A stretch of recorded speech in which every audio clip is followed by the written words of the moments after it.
Good morning, it's Jeffrey Cohen. How are you? It's December 5th. We're having a pretty good day in the market today, so I thought I would just take a few moments and share with you what I'm seeing. I'm not sure I'm going to share with you the stocks that we're invested in, but we'll talk about some other things going on, and we'll share with you how we're thinking about the market. In fact, we're reading a book now, and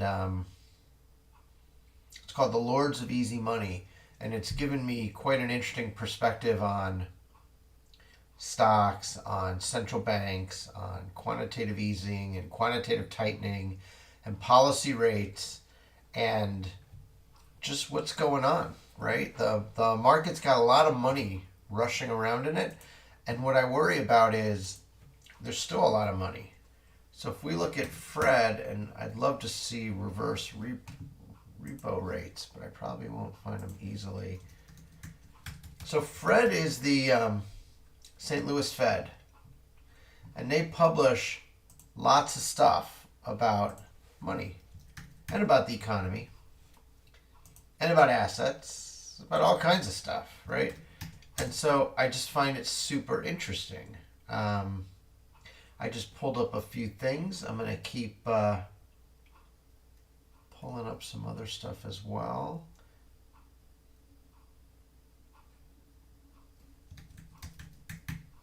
Overnight reverse repo. There we go. So we're going to start with, I have a hypothesis that says, so first off, who are we?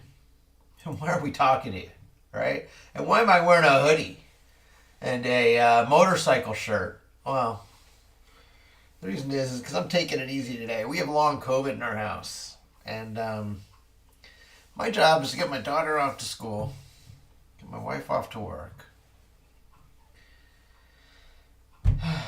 be the house husband, and also make just a few shekels from the stock market and from managing money and from providing advisory services and giving away a whole bunch of free market info, which I don't know, I think is pretty crazy. I probably shouldn't do that. We also have a quantum computing business and some people. And we have an alternative investment opportunity where we will actually manage your money. If you're a high net worth individual or you're a fund, money manager, business, company, it's hard. If you're a retail investor with like 20 grand to invest, I need you to do something different. If you're a regular investor, where did I put that? Yeah, I want you to go to research. I want you to go to market information research. So if you're a regular retail investor, here's what I want you to do. If you're like Myron, his real name, didn't mind that I posted this. Can I get some good tips for free? What should a guy like me invest in? Now, Myron's a good guy. Myron works his ass off. Myron works at a T-Mobile or a Verizon store. I think it's T-Mobile. And he's a good guy, right? And he thought maybe he's got 25 grand that he can put away because he's working. So I asked, he's a U.S. citizen. So I said, you know what? Buy some bonds. U.S. savings bonds directly from the U.S. Treasury. There's other ways you can do it. You can buy a 1 year through the U.S. Treasury, through Treasury Direct. Or just something simple, I-Series U.S. savings bonds. Do you know they offer like 6.9% for the next 6 months? If you would have bought them 6 months ago, you would have gotten 9.6%. That's great. That's great. That's real money right there. And there's no risk of stock markets and bond markets. It's just a savings bond. By the way, there's some really good tax benefits of savings bonds, such as if you or anyone in your family is going to college in the year that you turn them in and you spend that money on college, you don't pay any federal tax. Now you're getting like a municipal bond. I love it. Forget about it. Don't do it. No, I love bonds, savings bonds for the first 10 grand. Because you got 25, put it in. You know what? It's nice. The next money should go into a low-cost passive index equity mutual fund. So you're a retail investor, You call up Vanguard or Fidelity or the Charles Schwab, or you go SPY on the ETF. If you're in Robinhood or whatever, right? You do SPY or QQQ or IWM. But personally, I like Vanguard's just S&P 500. I think it's like 4 basis points of cost, 4/100ths of a percentage point per year. No fees. Keep it simple. And by the way, if you can, you could put it right in, or you could put in like half now, half later, right? Because what you want to try to do is you want to try to catch it when the market's high, market's low, but you don't want to time the market. You're just putting money in the market. And so if you put it in when the market's lower, of course you get more shares. So when the market's good, when the market's bad, you're putting money in the stock market in the same low-cost passive index equity fund. So what happens? After 20 years, your savings bonds did okay. You don't put too much in, but it's solid. The stocks go up and down. Hopefully they go up more than they go down. And you're ready to retire at the end of your working life. And you're done. This is so simple, right? But so what we do is not for the retail investor. That's free. Read the webpage, wrap it up. What do we do? And what are we thinking about? I think about overnight reverse repo. I think about the fact that the banks, big primary dealer banks, let's say there's 24 of them.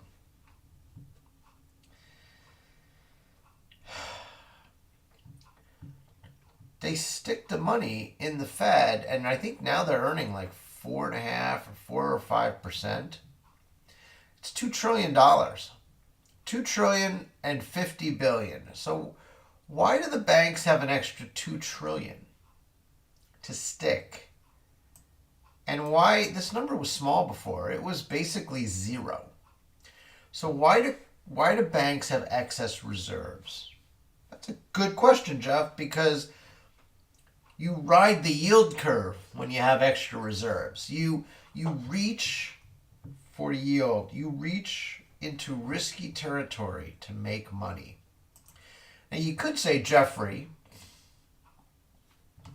why don't I just buy that 1-year Treasury bill for 4.8%? Well, that's a great place to put your money right now. By the way, inflation is like 5-6%, so you're only losing a little. You're not really keeping up with inflation, but not bad, not bad. You're just about keeping up with inflation. Well, what about a 10-year note? No, it's worse. You're going to lose on inflation in the first couple years, and then pray that the Fed gets inflation down to 2% fast enough that you get some real interest rate on this. This is no bargain. That rate has to go up. It has to go up. It has to go up. So I look at this and I think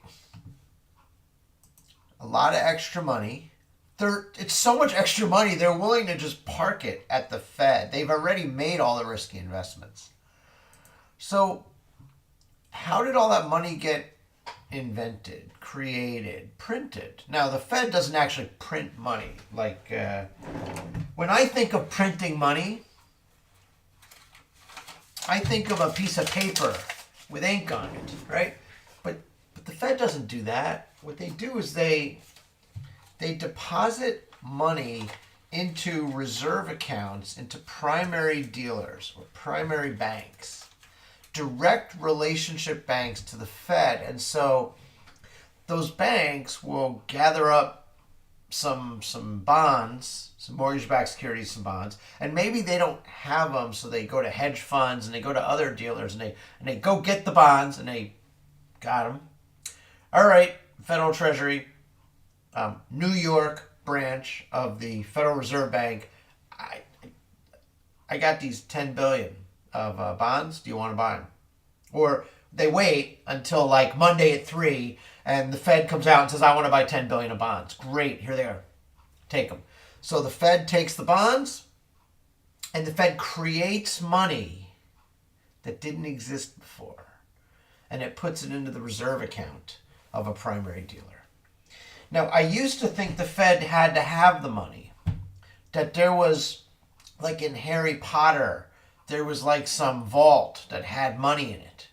But there's not. There's not that many dollar bills. I mean, can you imagine having to bring $100 bills, $10 billion worth? That's 100 million hundreds. You're not doing that. That's crazy. How do you count it, right? No, you're just, oh, oh, oh. It's on my account. Quick, get the, like in the movies, the Russian guy checks the online account. Oh, there it is, 10 billion. Great. And so it's easy. It's easy. It's not messy. There's no COVID on the paper. It's just, boom, create money. And I don't know why they did this, because here I'm learning. I'm reading a book. I'm learning. Okay, so the Great Financial Crisis, they created out of thin air, $1 trillion. Actually, it was a little more than $1 trillion. It went from 900 to 2.2. So it was like 1.3 trillion. Then it went down, it went up, and it went down. And then all of a sudden they decided, let's do some more. I'm bored. I think the Congress sucks, and I'm just going to print more. 2.3 to 2.8. That's 500 billion. Then they went flat for a while. It actually looks like they tried to bring it down a little. And then from here, 2.9, they decided to go to 4.4. So they did 1.5 trillion. Now, there's people in a room, not that many of them, like 20 guys, women and men, 20 guys. And they're saying, all right, let's do it. 1.5 trillion. We're just going to print. They keep going. Flat, flat, flat, right? Chair Powell, nervous. I'd be nervous if I'm Chair Powell. I was there when this happened, right? So all of a sudden it comes down. So from 4.4 down to 3.8. And actually our economy was doing great. This is before COVID. Wow, were we powerful? Were we like, the stock market was doing great. Jobs were doing really well. I mean, we were just living life to the fullest. Now, you could argue maybe that was because of the president, but it doesn't matter. So what happened was good economy meant we could take the extra money, the extra reserves that got pumped out, where the assets on the Fed's Treasury. And by the way, they were buying a lot of long treasuries, so they were twisting. So they were taking near-term interest rates could go like zero, and they took long-term interest rates, which normally would be then 3, 4, 5, and they twisted. So they twisted it lower. They bought so many 10 and 30-year notes and bonds that they dropped the yields. I can show you that. If we look at the 10-year bond, 10-year Treasury note, 3 years, and you'll see they got that interest rate down to 0.53. 0.5%. Who's going to tie their money up for 10 years at 0.5%? So they did it. Okay? So now, you get to 2020, COVID hits, let's print some money. So let's go from 4.2 to 7.2. 5, 6, 7. That's $3 trillion. They created out of thin air, poof, $3 trillion in the reserve accounts of primary dealers. But then they couldn't stop from there. You would think they would stop. It was enough already, right? Oh, let's do a little more. And so this relentless creation of reserves. So COVID hits, COVID comes, they kind of settle out at 6.9. And then they took it to 8 point, and they did another 2 trillion. So 3 trillion and 2 trillion is 5 trillion. Total economy is like 20 trillion. So that's 25%. There's your inflation. I'm so sorry. There's your inflation. So I think about this a lot because I watched as it happened, and I thought to myself, nothing. I thought nothing. I watched this happen, and I thought, stocks are going up. I like when stocks go up. I made money. Stocks went up. I didn't think inflation, consumer price index inflation. I thought asset bubble. So now we look at monthly, M2. So this is the money supply. And what's interesting is the actual money supply, the money in circulation, went up a little. Like if you look at it here, it went from 15. Remember, this is the COVID time. It went from 15 to 17. So it went up 2 trillion. We printed 3 trillion, only 2 trillion turned into money. Probably 1 trillion turned into reserves. Probably some of that trillion showed up here, right? As you started to just park money overnight because it was just too much money. And here you see, though, the money supply is growing, and now is slightly lower. So we really blew out the money supply. Year 2000, we were at 4.5 trillion. Now we're at 21 trillion. You can't tell me the economy is 500% larger. You just have more money. And so I didn't think about it. Now, you can see it's coming down ever so slightly. Now, I need to make this bigger for you because it's hard to see the ever so slight decline. You should. It's relevant, right? Let's go way up here.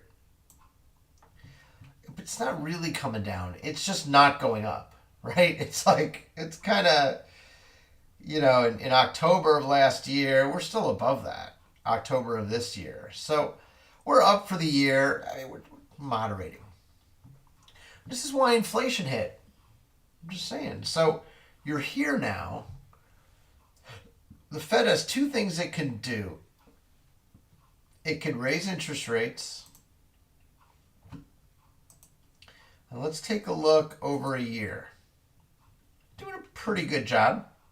A year ago, interest rate was 1.6 on the 30, 1.7. And now it's 3.5. So you're up 1.8%. You're not even up 2% on the 30.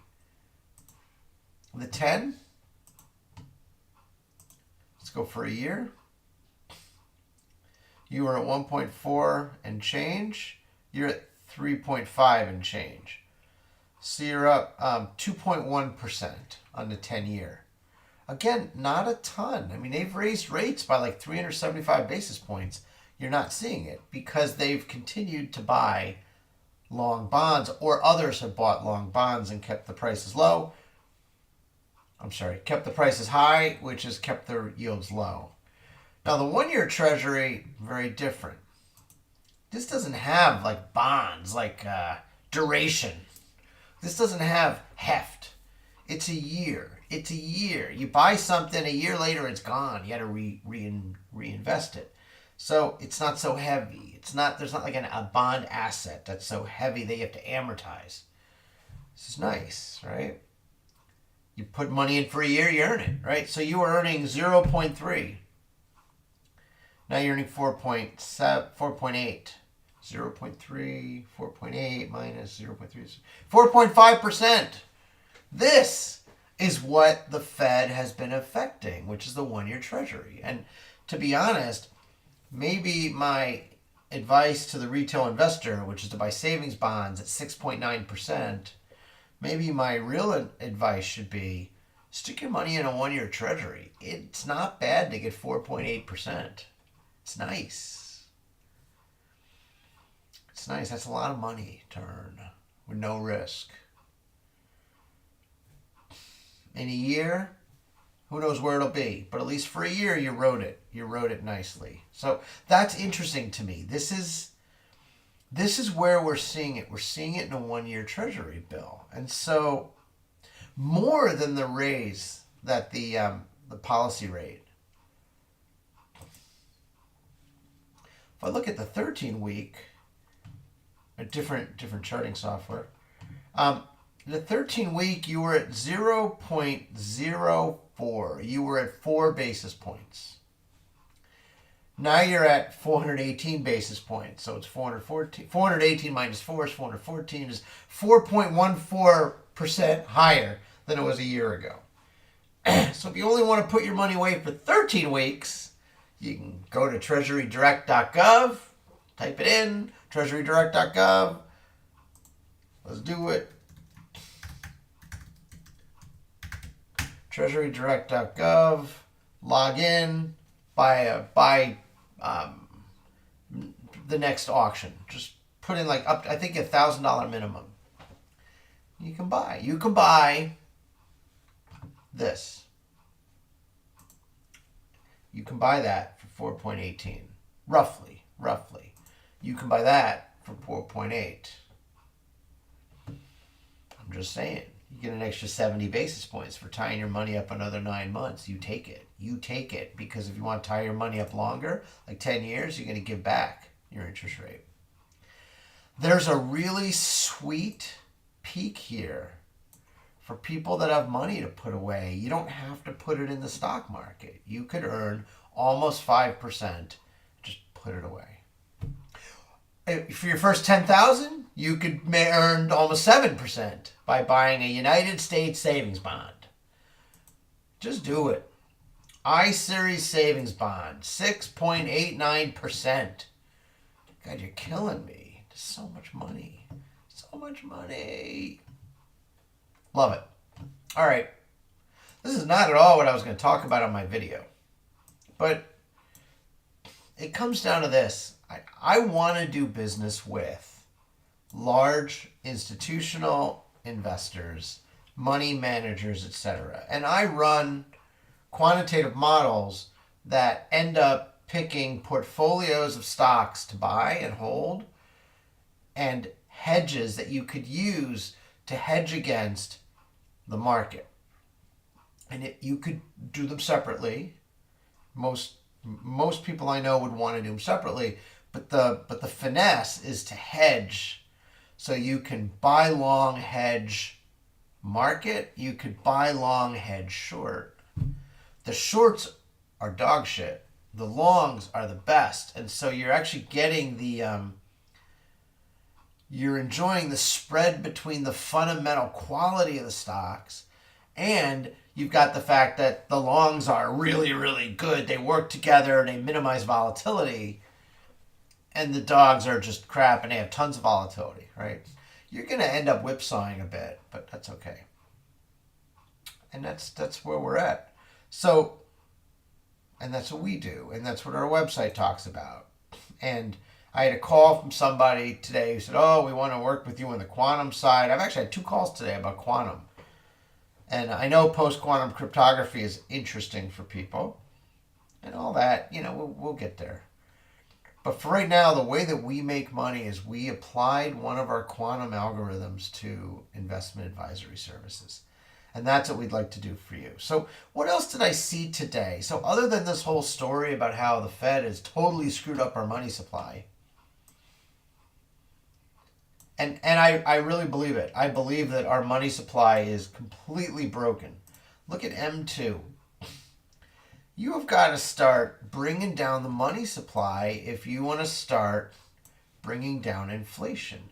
You need to start bringing some of these assets back, and not just a tiny bit.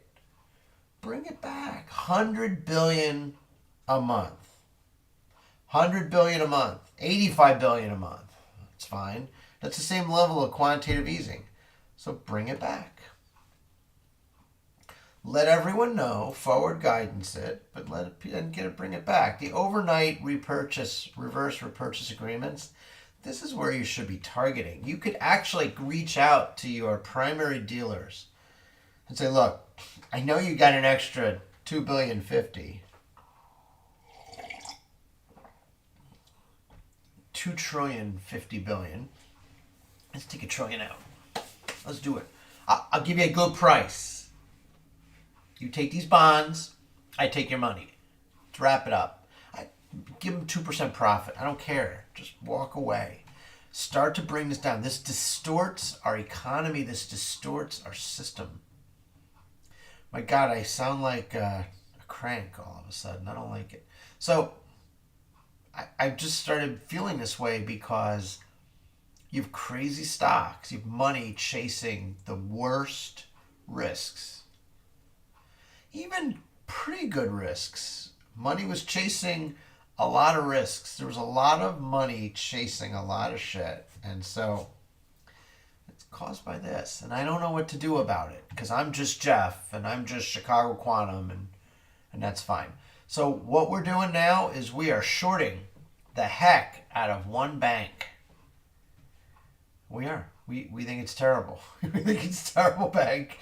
And we think that as all this starts to be brought back, they're not a primary dealer. So it's not Credit Suisse. But they're going to get killed. They can't compete with 4.2% money. Can you imagine? So stop. Bank. You're a bank. You got branches. You make business loans. You're a good bank. You take in deposits.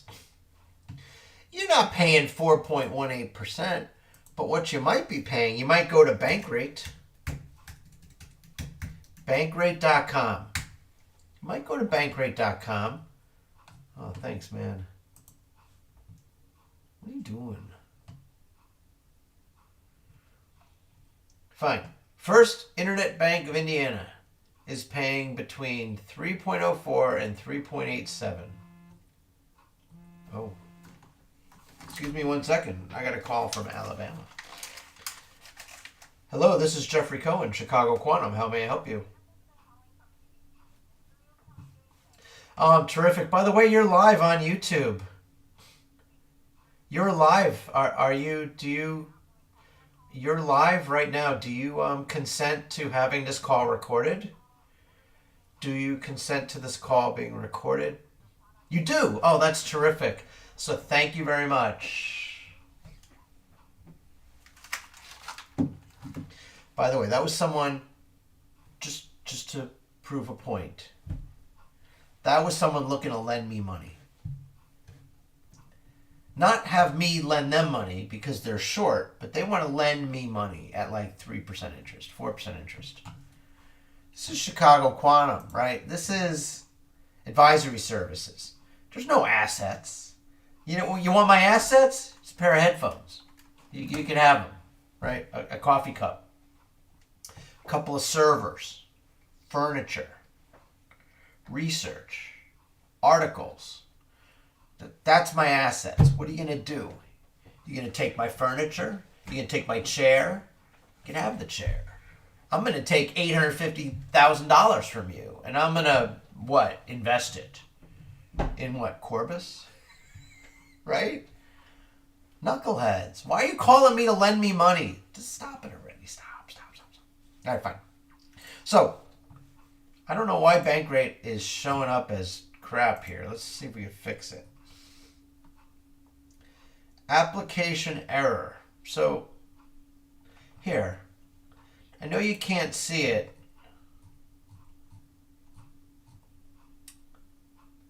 Find Ally Bank, 3% APY. It's broken. Fine. Bankrate's broken. 3.5%. So, you're going to tell me you're going to pay 3.5% interest, and you're going to lend it out. You're not going to lend it out at 4.8. You're going to lend it out at like 7.8. But here's the thing. New loans are at 8%. Your loans are at 4%. Who's going to make up the difference? Your loan's at 4%. You're paying 3% for fresh money. You might be paying 4% for fresh money. Your net interest margin just went to zero. Zero. You hold bonds? Maybe. Maybe you bought a bunch of bonds when the market was frothy. Maybe you bought 30-year bonds. Maybe you bought them over the past 3 years when interest rates were held low. And you were buying them when interest rates were 1, 2, 3, 4, 5. Buying those bonds when they were 2%. Buying those bonds when they were 2%. I just want you to think about that. You get a 2% bond all the way through 2021. 2021, if you bought any bonds last year, you paid 2% or less. You paid a price which equated to 2%. So now you should be paying a price that equates to 3.5%, 3.6%. But you know it's going to just go higher. So at some point, the 30-year interest rate is going to be 4% again. It was 4% like 4 weeks ago, right? So you lost half your money. It's not quite half, but you lost a lot of money. A lot. You lost half the value of the interest payments. And so you're a bank, you're feeling pretty good, right? Because you were borrowing the money from your clients at 0, and you were getting 2% on 30-year money. And you thought, oh, I love it. I'm going to borrow short, I'm going to lend long. But now, those loans, and we'll use the 10-year. The 10-year is probably pretty fair. You made a lot of loans. Let's say 3 points of margin on top. So your loans were at 4.5, 4, 4.25, 4, 4.5, 5, 5.5, 5, 3, right? Now when rates are 4, you got to be loaning at 7, 8. 8 versus 4. Half the value of the interest payment is gone, and that is what you're suffering from. So I look up on my screen and I see 4 stocks that are down. CMA is Comerica Bank. Zion is Zion Bank shares. I don't know why I know this. SBNY. I don't know what. Is that Signature Bank of New York? And then VFC is just a clothing company. Signature Bank, Zion's Bancorp, and Comerica all have been losing asset value. They've been losing capitalization because when interest rates went up, they just got killed on the assets on their books. And they don't necessarily have to mark to market, but they have to do something to report. You have to report. Look at Zion's. It's Signature Bank. We do not have a position in any of those 3 banks. That's why I was free to put them up there. And VF, Entity Fair Corporation's down. I have no idea why. That's not relevant. We can look at some other banks just to see what's going on, but this is rough, okay? This tells me that you're in trouble if you're in banks. Get rid of that. That's a stock that I own, and I don't want to show it to you because that's not what this is about. Oh, by the way, no pump and dump today, Jeffrey. So the market's fine. Market's down 1% today. It's no big deal. Question is, where's the movement? So what we're going to do is we're going to pop up bubbles. Whole market. First thing we're going to do is we're going to look at large cap. 10 billion and above. Oh, they're all 10 billion and above. That's actually very funny.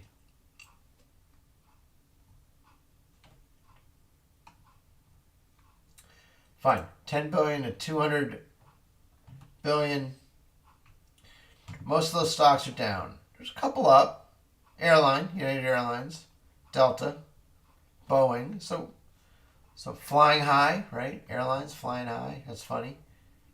I don't know why VF must have just had bad earnings. But here's SVB Financial Corp. SIVB is the bank to venture cap and private equity, baby. So all those risky investments. So the Fed hasn't even squeezed yet. I want you to think about this for a minute.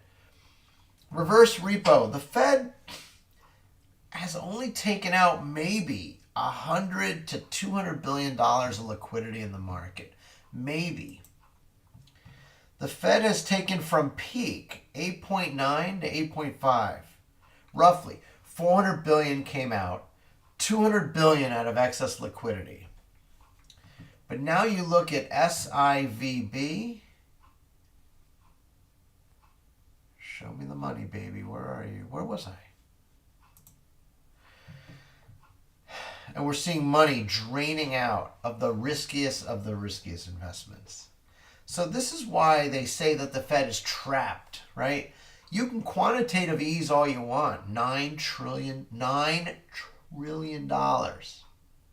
a lot of money, by the way. That's like phenomenally large amounts of money. You take away 400 billion, 1/30th, 1/40th, and now you're tanking the PNC Financial Services Group. You're tanking Fifth Third, Key Corp, First Republic. So Mike Truist, my guess is these are not direct connect to the Fed banks. They might be, but they're probably not. And so when interest rates go up, they're not able to get a little Fed handout. Hey, I got some bonds. Maybe you could hook me up a little. Maybe you could give me the IV. I just need a little more liquidity, right? No. You're stuck. You're stuck. Citizens, Regions, U.S. Bank Corp. These are not high-flying, risky banks. Huntington Bank shares. I mean, these are not the banks that I would look at and say, oh, they're like crazy risky. No, these are regional banks, they're commercial banks. They are lending to companies. They're building buildings and drilling oil and commercial real estate, things like that. And so maybe there's a feeling that the market's going to be falling. I don't know. I look at this and I'm just very confused. I'm very confused why they're killing the banks, but it's not even a lot. It's like a tiny bit of quantitative tightening, and you've just done that to the banks. And once you take out the banks, then you take out business lending. Once you take out business lending, now you take out job creation.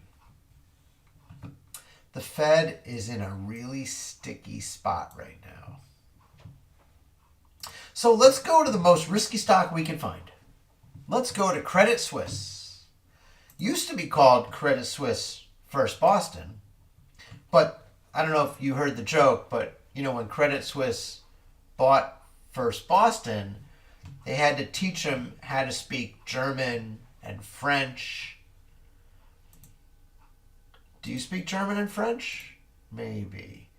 I don't know if you heard this joke though. How do you say Credit Suisse First Boston in German? Credit Suisse. The First Boston is silent. How do you say it in French? Credit Suisse. The First Boston is silent. How do you say it in any language? Credit Suisse. So they destroyed a beautiful investment banking icon. Right? Fine. But what happened, right?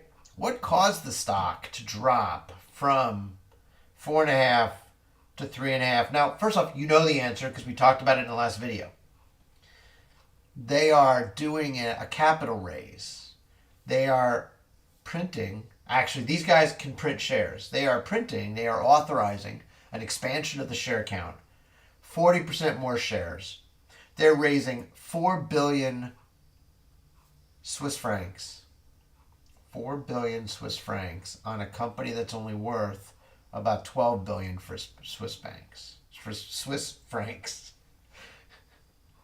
Hebrew national francs, right? 4 billion out of 12 billion. That's a lot. So 40% more shares to raise 1/3 the money. And there's questions about liquidity. Will they make it? People pull money out, right? Like prime brokerage pulls the money out, gives it to somebody else. Now these guys are left scrambling. They've got highly leveraged, illiquid investments. They have loans made to people that are maybe not so trustworthy. And boom, liquidity dries up. 200 billion. Just want you to think about that for a minute. The Fed has drained $200 billion out of liquidity. Credit Suisse is a broker dealer, a direct broker dealer, a prime brokerage, prime dealer, broker dealer, one of the people that has a direct connection to the Fed. And unfortunately, I guess it only took $400 billion of bonds out and $200 billion of liquidity, excess liquidity out, and now Credit Suisse is the Lehman Brothers of 2022. Now I might want to buy it. The problem is that so like unlike Lehman, these guys took the hard medicine. These guys diluted their shares 40% to raise 1/3 of their capitalization to stay alive. Now, who knows if 4 billion Swiss francs is even enough? I don't know. I got all these financial statements and I did not have a chance to read them carefully. I browsed. I saw there were a lot of problems and I closed them. But at $3.50 a share, for Credit Suisse, it's worth something. Now here's the problem. Bear Stearns, 2008, was worth something. I was a consultant to them. It was an $80 stock. They got bought by J.P. Morgan Chase for $10. $10.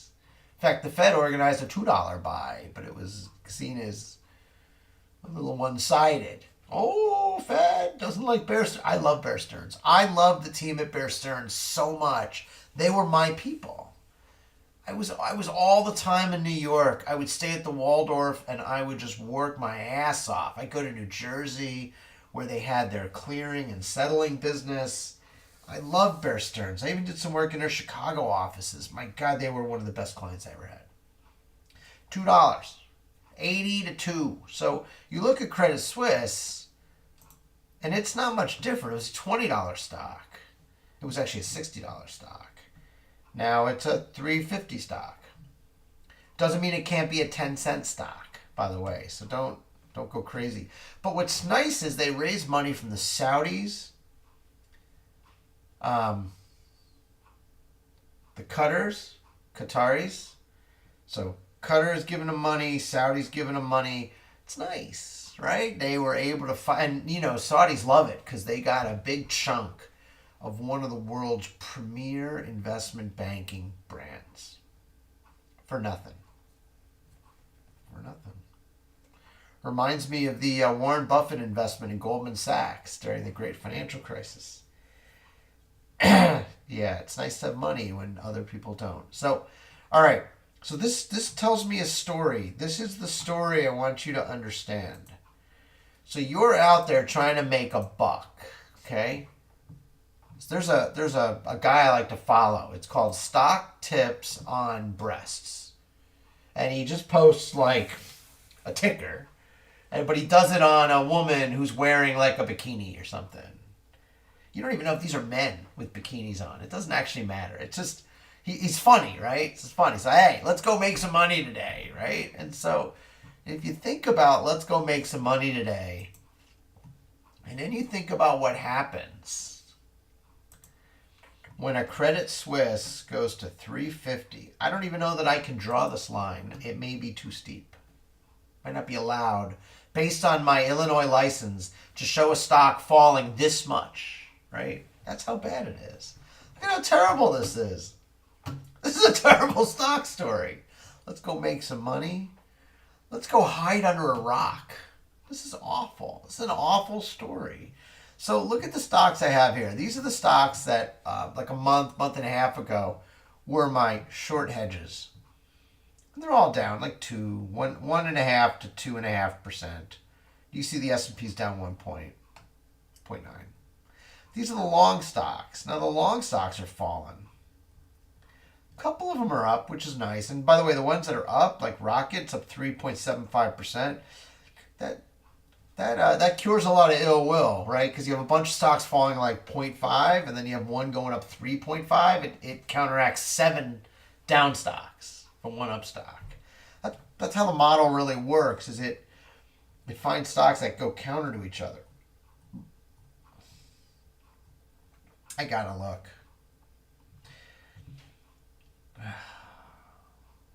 Love it. Love it. I'm going to hide that from you so you can't see what I'm seeing, but it's big. It's big. I'm going to be buying steak tonight, baby. That's beautiful. It's beautiful. Let's look at the banks. Sorry, I can't show you that. I'm trying so hard not to impact the stocks that I have a position in because I don't think it goes well. I think the banks are down. Banks are down a lot today. Interest rates. 30-year note, 5 basis points up. 10-year note, 7 basis points up. 5-year note, 9 basis points up. 2-year note, no basis points up. Like 1 basis point. 13-week, down. So it looks like what's happened is the twist that we talked about, it's unraveling. Long bonds are being sold. Short money is being bought. So just what I said to you. Get out of the long bonds. Don't be lending your money at 3.5% for 30 years or 10 years when you can get 4.5% to 5% right now for a year. Enjoy it. You can always go buy a 30-year bond next year after you earn 4.5%, 5%. Done.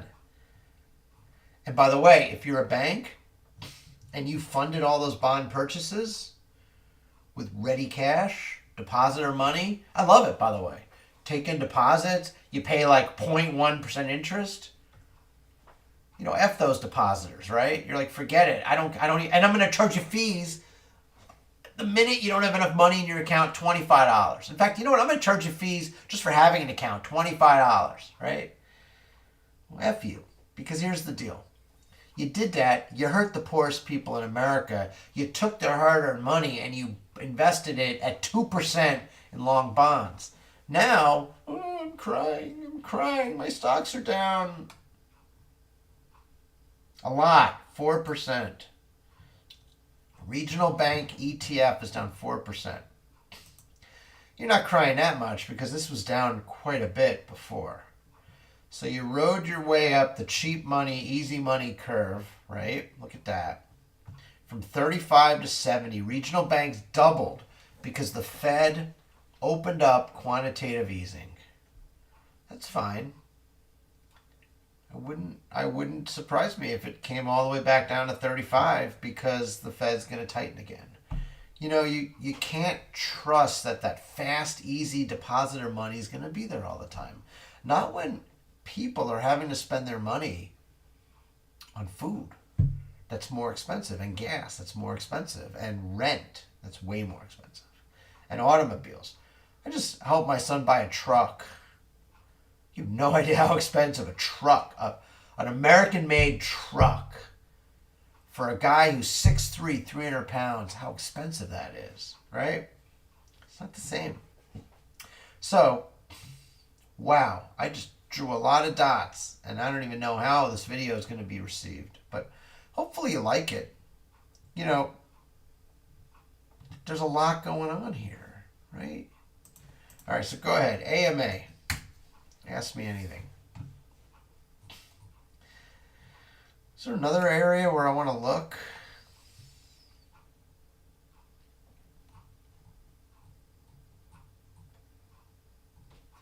Just the banks are in such...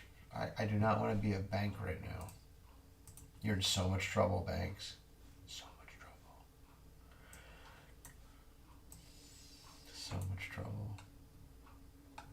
Credit Suisse. Look at that. Short-term money. Schwab is down. Dollar Tree is down to 150. Goldman Sachs is down 2%. These are just ones I looked at before. Cullen Frost. Corbis. Cullen Frost is down. Corbis is up. IonQ is down. ARQQ, which is a UK cybersecurity firm, is up actually. D-Wave is down 5 cents. Rigetti looks like it's staging a big recovery, 1 cent up. I'm going to tell you a story about Rigetti one of these days. See how these guys are doing. Maybe it's worth a little quick homework. No, I want to go back. I don't want to look at that. That's disgusting to look at, by the way. I don't even want to look at that. Makes me vomit. They got their big conference coming up. I'm going to be attending that.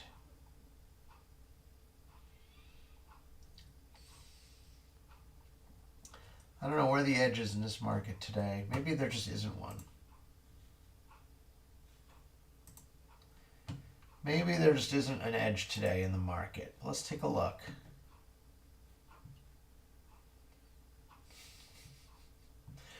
Treasury yields leap as U.S. services data adds fuel to Fed bets.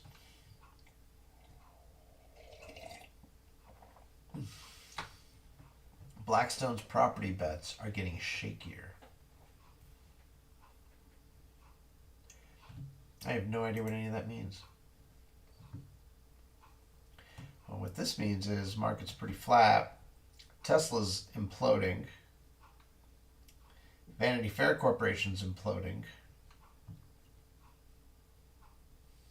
Disney's actually not bad.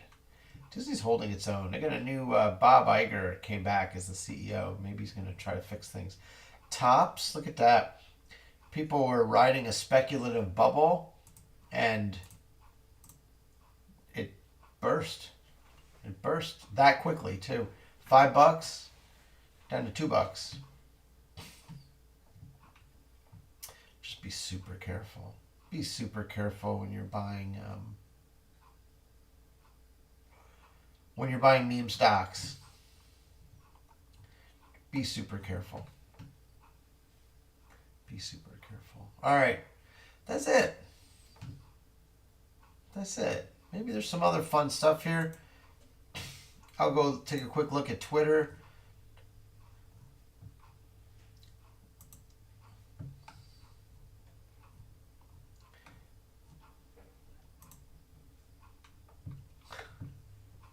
Getting smoked, but buying. Great. Why? Non-manufacturing PMI at 56.5 versus consensus of 53.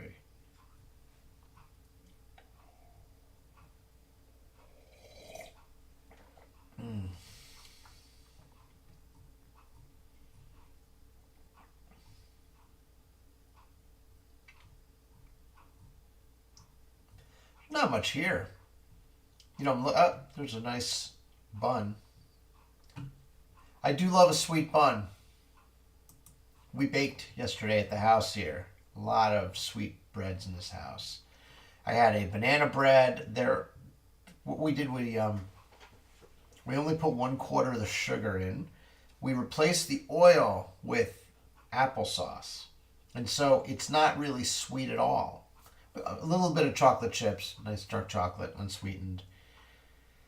But wow, was it good. I just had a nice 1-inch piece, you know, like about this big. Oh, love it, love it, love it, love it. Almost no sugar. 2 tablespoons of sugar for an entire banana bread. It was crazy.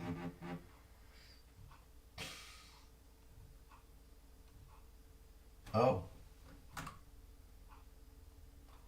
No. No.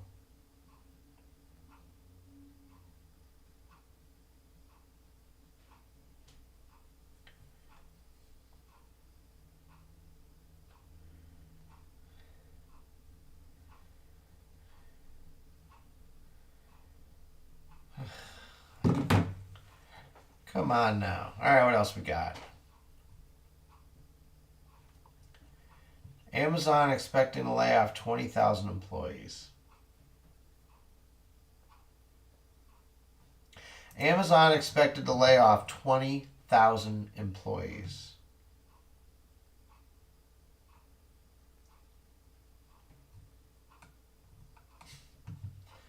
I got an Amazon story to tell also, but we're gonna.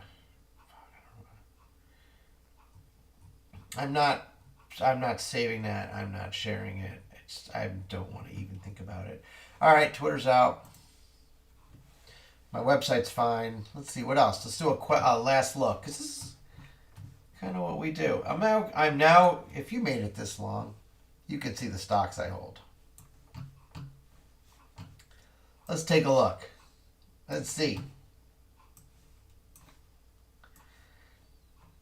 So this is not pumping. This is just curiosity. And I figure I'll let you see what I'm doing, right? Why not? Get a little taste of the action here. So, Corbis. I've been buying Corbis a lot. I said I would buy probably up to 1% of the company under 15 cents. It came back down under 15 cents. I can't buy right now because I'm tied up. But, look at that. Hit 20 cents. You make money. It came down to 11 cents. Where's it today? 13 and a half. It's not bad. You can make some money on this. Traded 1.4 million shares. No one's really trading it. No one's really moving. See what happened? It came back up and it came back down. That's okay. If we look at it a different way with a candle, and we could even look at it on the 1 hour, and you see what happened is the thing just screamed higher on a ton of volume. 61.5 million shares in an hour. And then 19 million shares. And then we're back almost to normal, right? This is like a 10 million an hour kind of a dealio.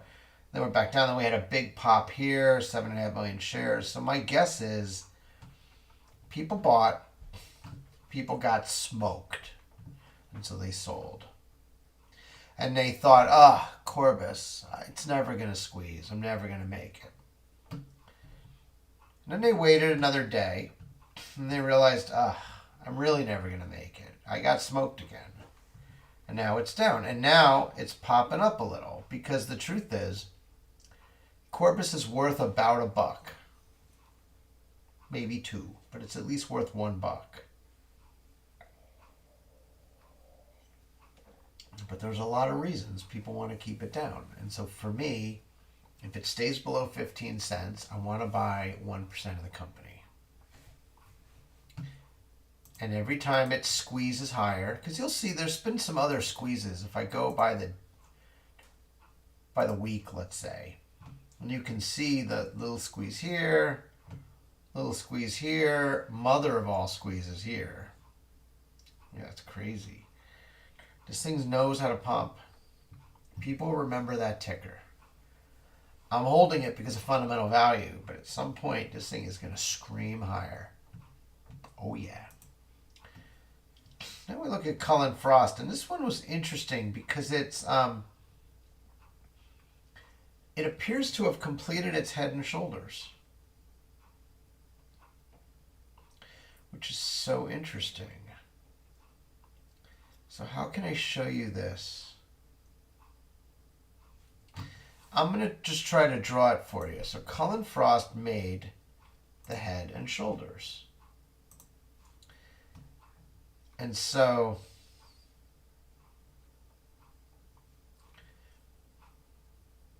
these are your shoulders. Okay,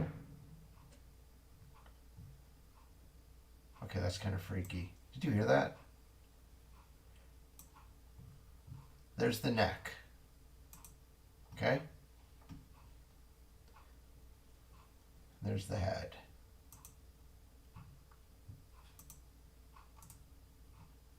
Thank you. So what do we have here? We have a stock that was swimming along nicely. 140. It dipped. By the way, I got out of some of my short here. Actually, I got out of some options here, but it never really came back. I really thought this was going to be the play, right? It didn't. So it dropped, screamed higher, screamed higher, screamed higher. Now it took a little break right here. But truthfully, that's not much of a break. So, first shoulder. Then it touches the neck, the neckline. Just right here, right? Let's get shoulders, neck, right? Then it pops up. Head, 160, 158.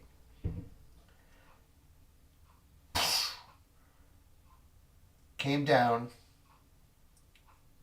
It actually didn't touch the neck, but that's okay. It came down, then it pops back up to another shoulder, and then it dropped. And it's broken the neck right here. Now, we need to see how it's going to end for the day, because right now, that looks like a beautiful head and shoulders. Now look at the volumes. So you get a volume peak here. So it's starting to have high volume. Starting to have high volume as it launches. Okay? You make the neck.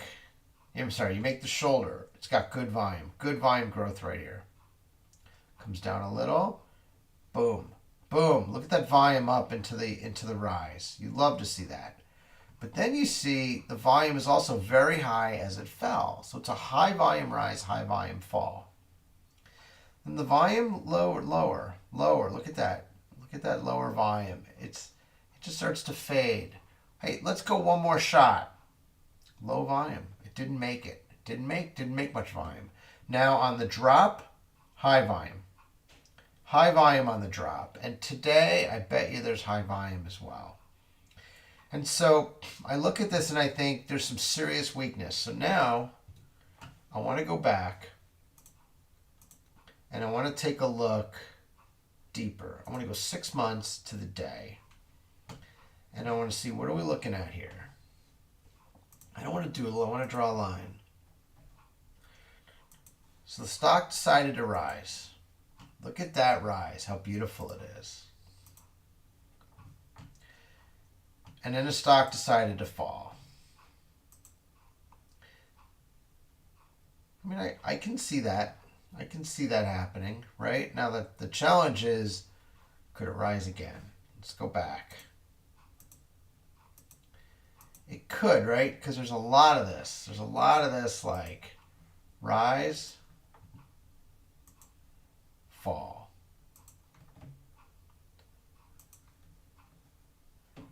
Rise, fall. You're just going to see it over and over again.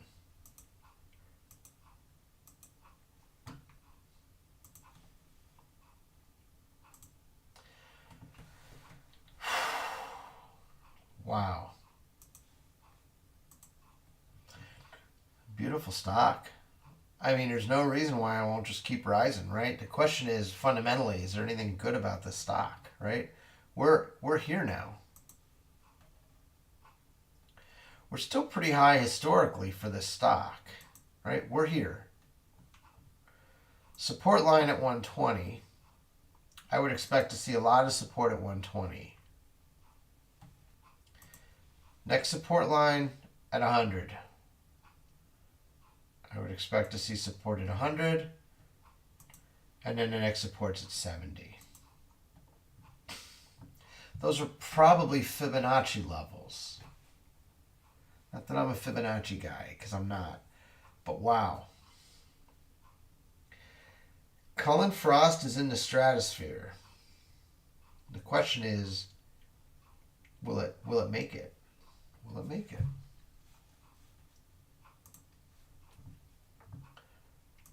Is this a drop? Or is this just going to rise higher? Don't know. Don't know, but we have money bet on it.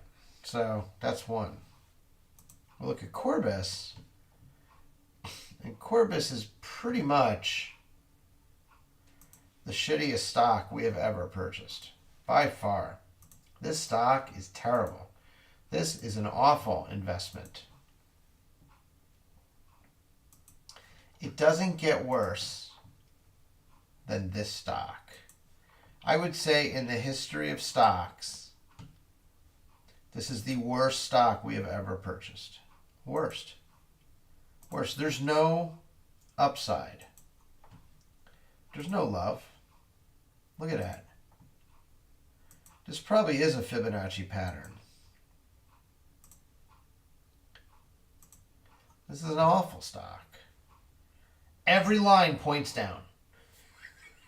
right? Now, it'd be nice if the stock went up, right? It'd be great. No evidence. This is awful. This is like a crybaby stock. I want to cry myself, personally. I think I might actually cry. But instead, I'm going to buy.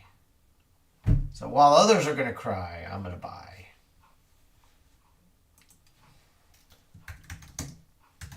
Others cry, we buy.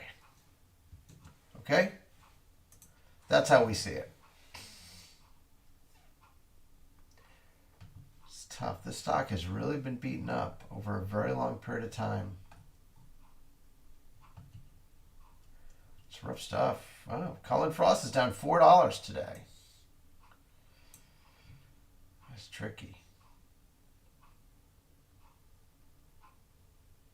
That's tricky today. Okay. So, that's where we're going to leave you. Thanks very much for watching. Appreciate it. You're seeing a lot of what we're thinking about, which is with interest rates rising, this is a very strange market. It's just a very strange market. I don't understand this market. Like, not for 2 seconds do I understand this market. Look at this thing fall. It's crashing through the head and shoulders. It's just down. It's just down. Cullen Frost is down. And you got Chair Powell. Honestly, Chair Powell was there the whole time. He knows what the Fed is doing. He's not some innocent third-party actor. He knows. Let's see what else. Just as we're wrapping things up here. So Signature Bank has fallen 7%. Zion's has fallen 6%. Comerica is down 5%. It's interesting. The 10-year Treasury note, still pretty low, 3.6%. 30-year, 3.6%, pretty much giving it away. That's not going to last.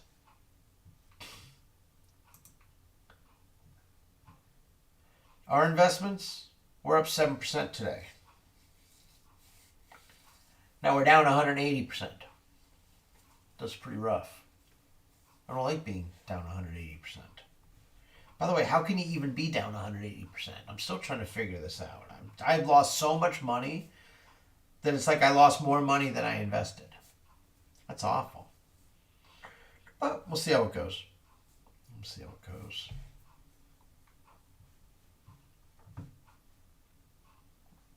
How do you lose that much money? Lumen keeps falling. That was a stock we were watching. So many shares are down. So many banks are down. D-Wave popped up. I wonder why that is. All right. Let's take a look. Lumen Technologies. What's interesting about Lumen is this is one of those business to consumer, cloud, data center things, you know. Oh. It's been a rough investment. D-Wave. Looks like it's trying to break out above 230. Okay, this is one where Deutsche Bank is considering trading residential mortgage-backed securities. Does anybody realize how ridiculous this is? Probably not. I do. It's very ridiculous. Extraordinarily ridiculous. Tops, there wasn't anything here anyway. It's just, there's nothing here. Oh, here's what it is. Public offering. Warrant transaction. So what they do, so I love this. This is a pump and dump by a company. This is what I'm talking about when money is just sloshing around, right? So Top Ships terminates their at the money program. So an at the money program is when a company hires a trader, basically, a B. Riley, and it says, sell whenever the market looks good. Sell a bunch of shares. Up to 20 million bucks. Has some good earnings. Probably why they terminated the at the market, because they don't need the money right now, because they just earned a little bit of money. Then they do a warrant exercise. So somebody has warrants and they pay them cash and then they get stock. New stock for the warrant price. 4.8 million in proceeds. So that's about a quarter of that. Now, Topps prices a public offering. So 4.8 plus 13.5, 18.3. It's close. They came very close to the at the money amount, but they did it in a way that got suckers to buy the stock. Bid it up to $5, and then boom. Probably sold a shitload of stock at $5. Great. Just ripped off retail. Now the stock dropped 60%. And now Topps doesn't care because they just raised $20 million. So like, whatever. We got this. I could buy a lot of cheese with $20 million. Wow, I love it. What else is happening? God, these stocks are so simple when you look at it objectively, what's happening. Shit, man. Yeah, the Fed's going to tighten more, and it's going to pull liquidity out, and risk. It's going to go bye-bye. That's so funny.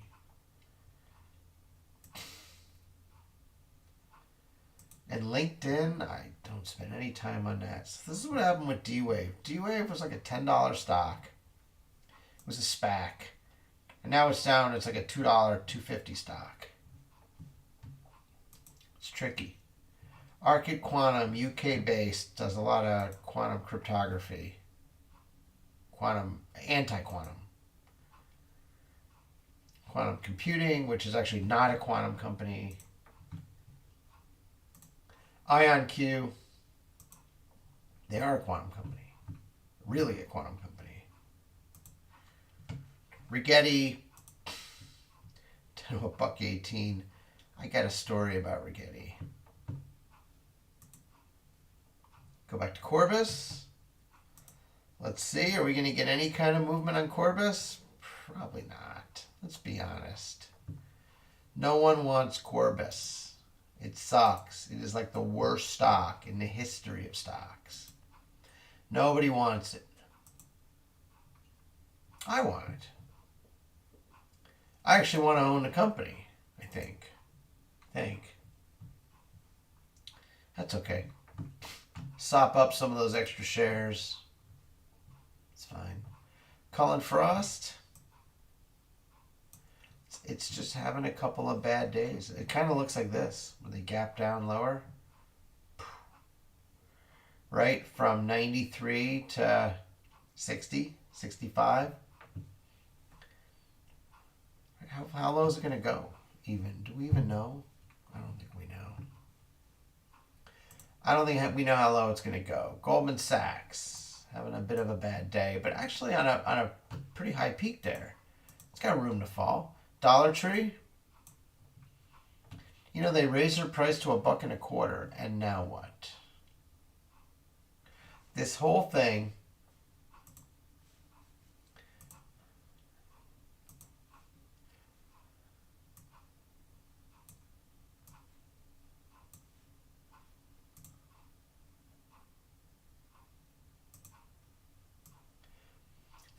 is because they raised their prices to $1.25. But you know what? That's tricky. Because what do? This is when it was $1. It was worth $100. At $1.25, it's worth $1.50. But it can't be that simple. Just raise it to $2 then. Right? $2 tree. Now it'll be a $200 stock. It doesn't work that way. Something happened here. I wonder what happened. I don't know. But that is really interesting. The Dollar Tree experiment is interesting. This is a 1 to 3 year Treasury bond ETF. So for some reason here in September, the thing just cratered. Look at that. And of course our model loves it, right? Well, it does. It loves it at 80. Our model loves this in the low 80s. And the hundreds didn't like it. Low 80s loves it. Our model is buying low, baby. Love it. KRE, Regional Banking ETF. Again, still super strong. Right? Nice, a nice support level at 55. I wouldn't bet against all the banks till 55, but take a look at that. That's the same kind of a head and shoulders. Look at that rise. Look at that rise. It's crazy.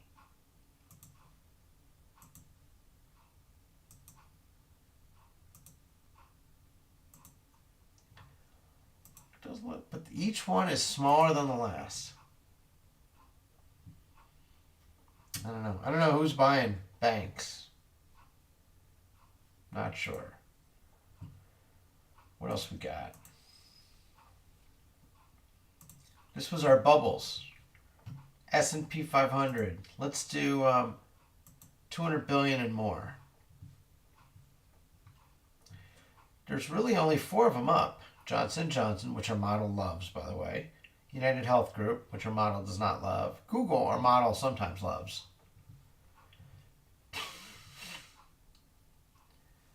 So funny. Tesla's way down. Bank of America, JP Morgan, Oracle. Oracle looks like it just makes it. Yeah, 225. Home Depot, Amazon. I don't know. I don't know what I'm seeing here. What I'm seeing is a really weak market today. And I'm seeing a sad monetary story. Really sad monetary story. And this is part of the issue is you have the velocity of money rising, right? Because when there's too much money, the velocity of money falls because money just wants to sit quietly and just earn a risk-free rate of interest because you can't invest it. There's too much money. You can't invest it fast enough. There's no scarcity of money. And that's what we did here, is that we made money not scarce. We took the velocity of money from 2.2 to 1.1. That's it. It actually isn't that complicated. Look at that. The 1-year Treasury at 4.788. So when the 1-year Treasury goes up, it means that people aren't putting their money away for 1 year. So what are they doing? 4.18 for the 13-week. Yeah. So this one, they're dumping their money into very short-term money, 13 weeks. Maybe they expect something to happen. Maybe it's because of the end of the year. 1-year Treasury, though, looks great at 4.8. Looks great. If you're an investor, you can buy a savings bond, which is retail packaged for you at 6.9. But that's only for 6 months. And then it's going to move. It's going to move. It's going to keep with inflation. It's been great, though, lately. There's the 1 year at 4.8. You could build your own inflation hedge because with inflation running around 5 or 6%, getting 5 on a Treasury bill for the 1 year is terrific. You actually could go and do something even more risky. Let's take a look at bonds. You could buy bonds right now. You open up a Robinhood account or something, right? Like a TD Ameritrade, Thinkorswim, was it Thinkorswim? I don't know. Much crap. So let's look at bonds. Let's see if you wanted to invest. Go to search. You're going to look for Cullen/Frost, CFR. You're going to look at trades. Cullen/Frost has some debt. In my mind, there's no way on God's green earth that they are not going to pay back their money. There's no way. What's interesting, though, so $10,000 For money that matures in 2027, so it's 5-year money, yields 5%. 5 years, 5%. It's actually recovered when I look at this. A little bit. Let's do 3 months. It's actually recovering. We were calling this thing at 95, 96, right? I don't think this bank for $100 million is going anywhere. I don't think there's any problem. But wow, is this interesting. Holy cow.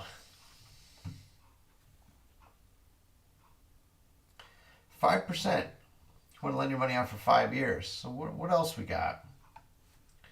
Let's go back to an old standby. An old friend. Bond. Search. SMLP.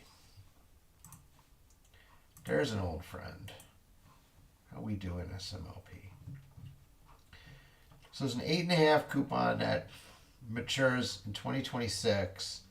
There's a 5 3/4 that matures in 2025. So that's 3 years from now. If you want to lend SMLP money that matures 3 years from now,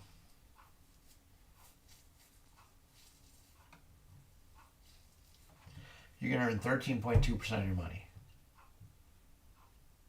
per year. That's crazy talk. That is crazy talk. And that's why people are trading it. Because they want to earn 13% yield. Or more, for that matter. That's beautiful. That's crazy talk right there. All right. Thanks again for watching. Taking a look at the quantum stocks. They're coming back. Look at that. Not so bad. That one's down. And Rigetti we're going to talk about someday. Corbis, holding its own. Holding its own, just barely. Cullen Frost. Oof. Boy, oh boy. We don't know what's going to happen. We really don't know what's going to happen with Cullen Frost.